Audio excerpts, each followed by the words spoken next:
Yeah.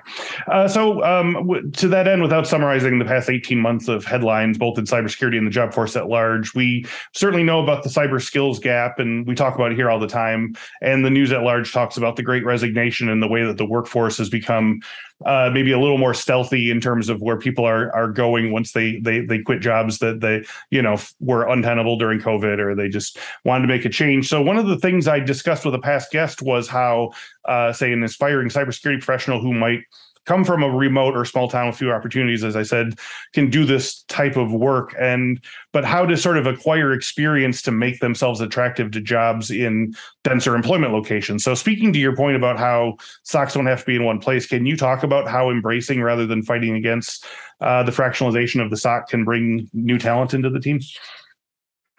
Yeah. So first of all, simply consider non-native English speakers. Mm-hmm. They can be, and we know from our experience that they are highly effective when it comes to threat hunting, Right. or automation, because they speak the appropriate languages of scripting, or they speak the appropriate languages of programming. Yep. Maybe don't quite know who the Yankees are and Yeah. why Houston won. Yeah. But that's not the only skill that you need in a SOC. So that's one thing. Right. That handicap, which used to trouble people in the past, location, work papers, English skills, Mm-hmm. can be compromised somehow without affecting your overall outcome. The second thing is we've had to do everything remote. This includes onboarding remote, includes Right. training remote, includes interaction remote, it includes meetings remote, it includes customer interactions remote.